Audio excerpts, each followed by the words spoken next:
Which had weighted down your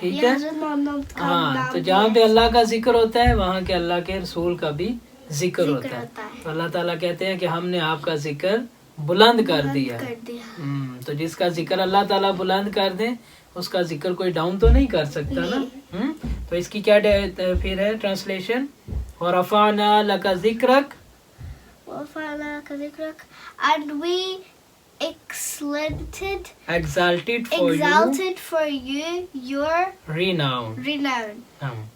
فَإِنَّ مَعَ الْعُسْرِ يُسْرًا بے شک ہر مشکل کے ساتھ آسانی ہے. اس میں اللہ تعالیٰ نبی کریم صلی اللہ علیہ وسلم کو بھی خطاب کر رہے ہیں اور تمام انسانوں کو بھی ایک میسج دے رہے ہیں کہ جب بھی کوئی مشکل آئے تو یہ یقین رکھنا کہ اس کے بعد آسانی بھی آئے گی. ٹھیک ہے. ایسے نہیں ہے کہ ہمیشہ ہی مشکل رہے گی، ہمیشہ ہی حالات ایک جیسے رہیں گے.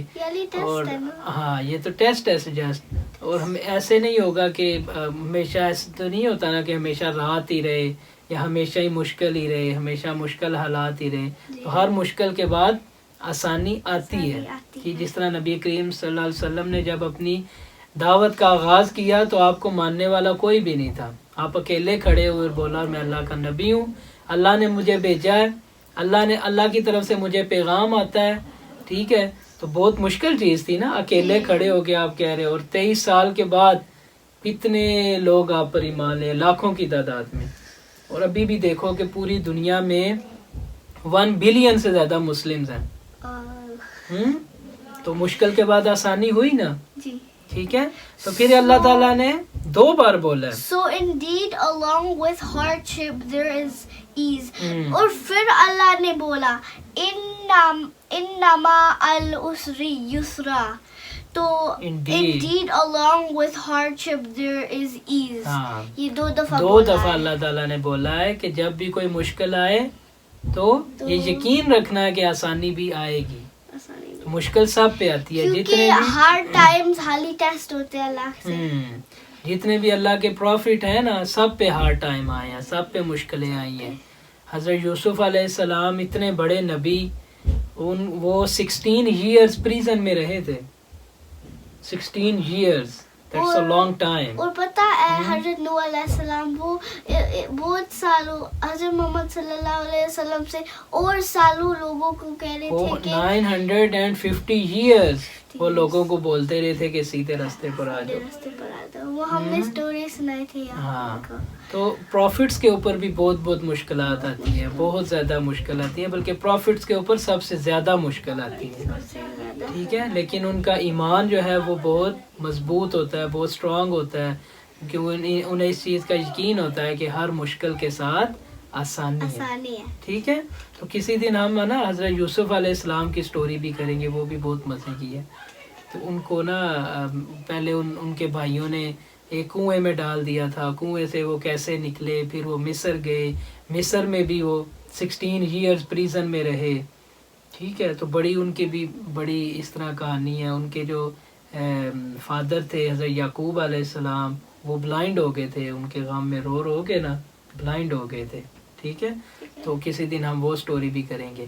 تو ہر مشکل کے ساتھ کیا ہے؟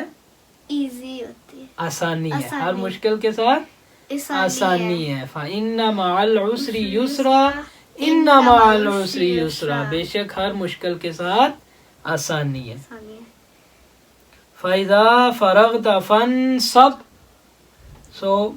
جب آپ کو وقت ملے، یعنی جب آپ کو فراغت ملے، جب آپ فارغ ہوں تو کیا کریں؟ آپ اللہ کی عبادت کریں. ٹھیک ہے. تو اللہ کی عبادت تو نبی کریم صلی اللہ علیہ وسلم کرتے ہی تھے، ہر وقت ہی کرتے تھے.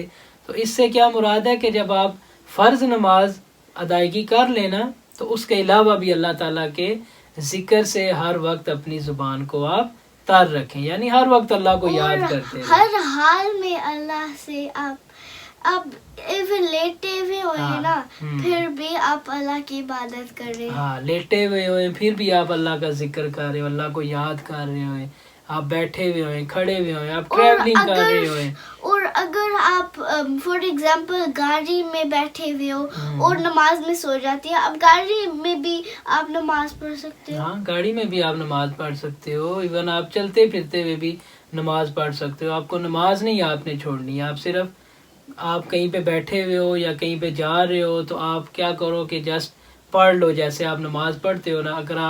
اگر اس اسٹیٹ میں آ سکتے ہو نماز کی تو آ جاؤ. اگر اس اسٹیٹ میں نہیں آ سکتے تو جسٹ آپ زبان سے اللہ کا ذکر کر لو.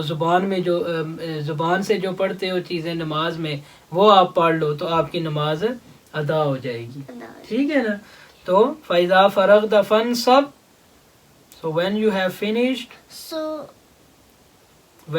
finished your duties, indeed along وہ تو ہو گیا نا. So when you have finished your duties, then stand up for worship. ہاں ٹھیک ہے.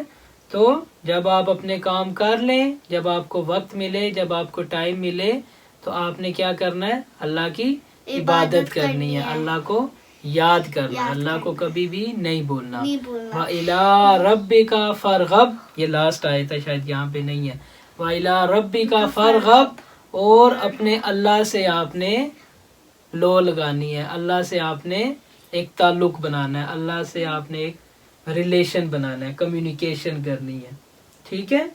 اور دنیا میں آپ نے کبھی قرآن اور نماز نہیں چھوڑنی. بالکل.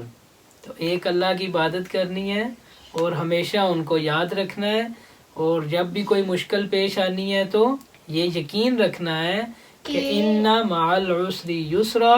ہر مشکل کے ساتھ آسانی ہے, ہر مشکل کے ساتھ آسانی ہے. تو نبی کریم صلی اللہ علیہ وسلم پر بھی بہت زیادہ مشکلات آئیں, بہت زیادہ. آپ کے اپنے گھر کے جو بندے تھے, آپ کے رشتہ دار, انہوں نے انکار کر دیا کہ ہم نہیں مانتے کہ آپ اللہ کے نبی ہیں.